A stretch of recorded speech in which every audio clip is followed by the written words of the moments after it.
हर हर महादेव भक्तों, 6 जून निर्जला एकादशी के दिन चुपचाप गाय को खिला दें। यह एक छोटी सी चीज 1 महीने के अंदर बन जाओगे करोड़पति। आज हम आपको ऐसी दुर्लभ जानकारी बताने जा रहे हैं। निर्जला एकादशी के दिन गाय को एक चीज खिला देते हो तो आपकी जन्मों जन्मांतर की गरीबी हमेशा के लिए समाप्त हो जाएंगी। वास्तव में अगर आप निर्जला एकादशी के दिन अगर आप यह उपाय कर लेते हो तो यकीनन आप पर श्री हरि विष्णु और माता लक्ष्मी की असीम कृपा होगी और आप धनवान बन जाओगे। आप धनवान ना बने तो मुझे बताना दोस्तों, मैं सौगंध खाता हूं।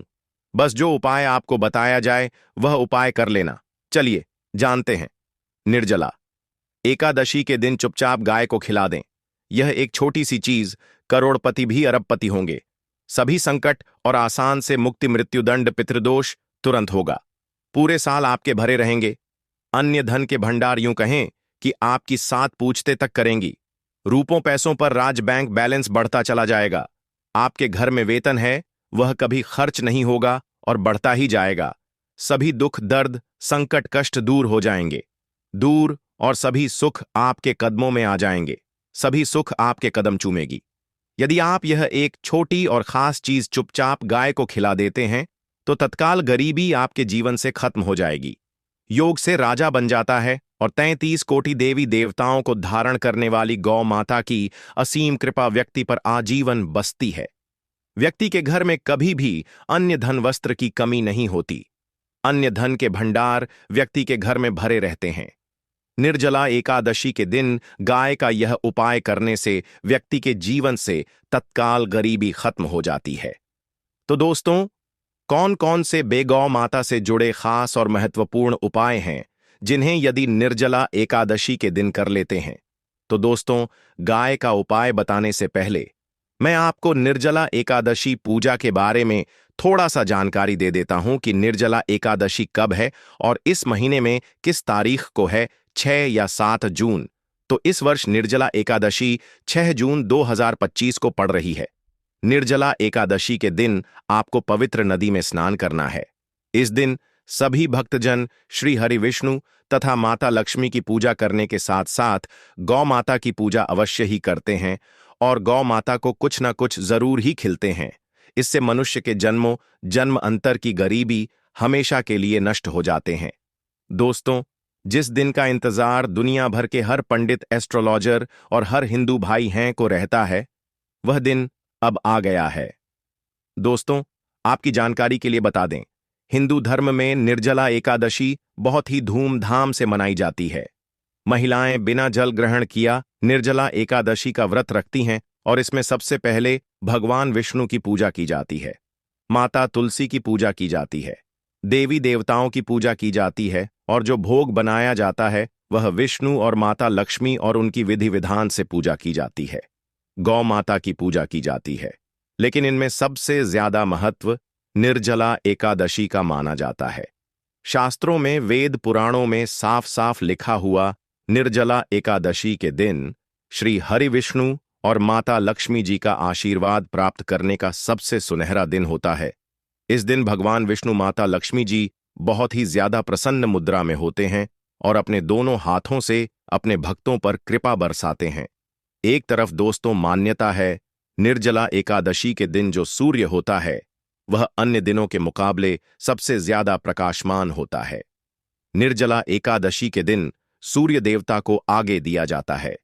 महिलाएं निर्जला एकादशी का व्रत पूर्ण जन्म में किए हुए पापों से मुक्ति पाने के लिए निर्जला व्रत रखती है। दोस्तों, अगर आप नहीं जानते तो आपकी जानकारी के लिए बता दें, एक व्यक्ति की कुंडली में अगर चंद्र ग्रह की स्थिति अच्छी है तो उसे व्यक्ति का भाग्य हमेशा उसका साथ देता है। वह व्यक्ति जिस कार्य को भी शुरू करता है उसे कार्य में उसको सफलता प्राप्त होती है। इसीलिए निर्जला एकादशी को हमारे हिंदू धर्म में बहुत ही ज्यादा विशेष और खास महत्व दिया गया है। आप लोगों की जानकारी के लिए बता दें, निर्जला एकादशी के दिन 52 तरीके के शुभ योग बन रहे हैं। कहीं सालों के बाद सूर्य का प्रकाश इतना प्रकाशमान होगा जितना कभी नहीं हुआ। 130 साल में ऐसा दुर्लभ संयोग बनने जा रहा है। लक्ष्मी योग, ग्रह योग, नक्षत्र योग, अमृत सिद्धि योग जैसे शुभ योग का निर्माण हो रहा है। क्योंकि निर्जला एकादशी के समय में पूरे दिन का व्रत करना चाहिए और श्री हरि विष्णु और माता लक्ष्मी का आशीर्वाद प्राप्त होता है। निर्जला एकादशी के दिन ब्रह्म मुहूर्त में सोकर नहीं उठ सकते हैं, किसी पवित्र नदी में जाकर स्नान नहीं कर सकते हैं, पूरे दिन का व्रत नहीं रख सकते हैं। वैसे तो दोस्तों, निर्जला एकादशी के दिन स्नान और प्रातः का विशेष ही महत्व होता है, लेकिन इस दिन अगर आप ज्योतिष शास्त्र तंत्र शास्त्र के अनुसार एक गाय वाला उपाय विधि विधान से निर्जला एकादशी वाले दिन कर लेते हैं तो आपकी जन्मों जन्मांतर की गरीबी हमेशा के लिए समाप्त हो जाएंगी। वास्तव में अगर आप निर्जला एकादशी के दिन अगर आप यह उपाय कर लेते हो तो यकीनन आप पर श्री हरि विष्णु और माता लक्ष्मी की असीम कृपा होगी और आप धनवान बन जाओगे। इस दिन सभी भक्तजन श्री हरि विष्णु तथा माता लक्ष्मी की पूजा करने के साथ साथ गौ माता की पूजा अवश्य ही करते हैं और गौ माता को कुछ ना कुछ जरूर ही खिलते हैं। अब आप सोच रहे होंगे कि गाय को ऐसा क्या खिलाने से और ऐसा क्या उपाय करने से आपको भगवान विष्णु और माता लक्ष्मी का आशीर्वाद मिल सकता है। तो दोस्तों, आपने देखा होगा जब भी आपके घर पर दिवाली की पूजा होती है या धनतेरस की पूजा होती है या फिर निर्जला एकादशी की पूजा होती है तो आपके घर वाले गौ माता की पूजा जरूर करते हैं और गौ माता को जो भोग होता है उसमें से कुछ ना कुछ खिलाते हैं, ज्यादा नहीं तो 2 पूरी अवश्य ही खिलाते हैं। तो दोस्तों, आपको इस उपाय को निर्जला एकादशी वाले दिन ही करना है और सूर्य देव को आगे देना है और उनकी विधि विधान से पूजा करना है। इस बार निर्जला एकादशी है वह बहुत ही शुभ युगों के निर्माण द्वारा बन रही है। तो इस वीडियो में आपको गौ माता से जुड़े उपाय के बारे में बताने वाले हैं जिन्हें करने से आपके जीवन के जो भी दुख दर्द संकट है या कामयाबी होने में कोई बधाई आ रही है, सभी से छुटकारा मिलने वाला है। यूं कहें कि आपके जीवन में अपार धन सुख, कभी भी धन से संबंधित परेशानी नहीं रहेगी। यदि आपकी जिंदगी प्रबल हो जाएगी, धन प्राप्ति के योग्य बन जाएंगे और जीवन में सदैव अन्य धन के भंडार आपके घर में भर रहेंगे। अन्य धन वस्त्र कभी कमी नहीं होगी। आपको बता दें, इस निर्जला एकादशी भगवान विष्णु की पूजा के साथ साथ हनुमान जी मंगल देवता और भगवान शनिदेव की भी पूजा जरूर करनी चाहिए। आपको बता दें कि इस दिन यदि आप हनुमान जी और मंगल देवता भगवान शनिदेव की पूजा करते हैं तो मंगल का ग्रह जनित दोष भी दूर हो जाता है। व्यक्ति के जीवन में धन सुख संपत्ति की प्राप्ति हो जाती है, समस्त मनोकामना व्यक्ति की पूर्ण हो जाती है। दोस्तों, आपको हम बता दें कि ऐसी ज्ञानवर्धक जानकारी आपको हम पैसों में भी बांट सकते थे, पर हमारे चैनल का मकसद है जनहित में जन कल्याण एवं जन सेवा करना। इसीलिए आपके लिए जो जानकारी बताते हैं वह फ्री में बताते हैं, इसलिए आप इस वीडियो को भी जरूर लाइक करें। और दोस्तों, मैं आपसे एक अनुरोध और करना चाहूंगा कि आप अपनी राशि कमेंट बॉक्स में जरूर डाल दें, जिससे कि आपकी राशि के अनुसार हम आपको कुछ ऐसे उपाय बता सके जिससे आपको लाभ की प्राप्ति हो, क्योंकि हम राशि से जुड़े उपाय भी आपको बताते हैं। तो आप कमेंट बॉक्स में अपनी राशि हमें जरूर बताएं या अपना नाम बताएं, जिससे आपके लिए कुछ हम ऐसे उपाय बता सके। साथ में जय गौ माता अवश्य लिखें दोस्तों। साथ ही से एक उपाय तो जरूर करना है। गाय का उपाय बताने से पहले एक उपाय आपको बता दें। इस उपाय को लाइक जरूर करें। क्या करें कि शाम के समय पीपल के पेड़ के नीचे आपको सरसों का चौमुखी दीपक, आटे का दीपक बनाना है। चौमुखी दीपक में आगे की बाती लगाकर सरसों के तेल का दीपक जला देना है। आटे का दीपक बनाएं, जो मुख्य तेल डालें उसमें बाती ही डालें। लाल वाली कलावे की दीपक जला दें। 4-4 बाती लगाकर चारों दीपक मतलब 4 भाग उसके बन जाएं। हर एक भाग को जलाएं और बीच में 2 सबूत फूल वाले लौंग भी डाल दें। फिर देखिए कैसे चमत्कार आपके जीवन में होता है। शाम के समय जलाकर उसे छोड़ें, मनोकामना मांगकर छोड़ दें। दोस्तों, अभी तक अपने चैनल को सब्सक्राइब ना किया हो तो जरूर कर लें। इससे आपको और भी ज्ञानवर्धक जानकारी सीधे माध्यम से प्राप्त हो सके। दोस्तों, यह गौ माता वाला उपाय बहुत ही प्रभावशाली उपाय बताया। मैंने आपको इस उपाय को जरूर करें। बहुत ही लाभकारी उपाय बताया है। बहुत ही आपको लाभ देगा यह उपाय। और अब बात करें गौ माता से जुड़े कौन कौन से उपाय आपको इस दिन मतलब गाय से जुड़े जिन्हें करने से व्यक्ति को 7 पीढ़ियों तक बैंक बैलेंस की कमी नहीं होती। दुख, दर्द, संकट, कष्ट दूर हो जाते हैं और सभी सुख व्यक्ति के कदमों में आ जाते हैं। तो दोस्तों, निर्जला एकादशी के दिन आपको भगवान विष्णु माता, लक्ष्मी माता की विधि विधान से पूजा करना है और उसी के साथ गौ माता की पूजा अवश्य करना है। और गौ माता को जो भोग निर्जला एकादशी पूजा के लिए बनाया गया था, उसे भोग से 2 पूरी जरूर ही खिला देनी है। सूखी पूरी नहीं खिलाना है। पूरी के ऊपर आप मिठाई या कोई सब्जियां, हलवा जो भी बनाया है, वह आपको गौ माता को जरूर ही खिलाना है।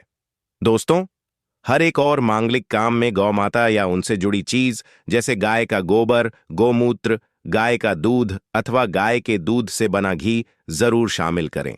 इससे आपको पुण्य भाव की प्राप्ति होगी। सनातन परंपरा के अनुसार जिस घर में गाय होती है, उसे घर से जुड़े सभी वास्तु दोष स्वयं खत्म हो जाते हैं, क्योंकि पंचम्या के बिना कोई भी पूजा पाठ और हवन सफल नहीं होता। दोस्तों, महीने में एक बार हो सके तो परिवार सहित एक बार गौशाला जाने का नियम जरूर बनाएं और हो सके तो गायों को हरा चारा जरूर खिलाएं, जिससे सभी वास्तु दोस्त शांत हो जाते हैं। दोस्तों, आपका प्रिय चैनल कभी किसी को भी गलत जानकारी नहीं देगा और इनसे जुड़े दोषों का निदान हो जाता है। गर्मियों में गौ माता को पानी पिलाएं और सर्दी में गौ माता को गुड़ जरूर खिलाएं। ध्यान रखें कि निर्जला एकादशी वाले दिन गौ माता को गुड़ जरूर ही खिलाना है।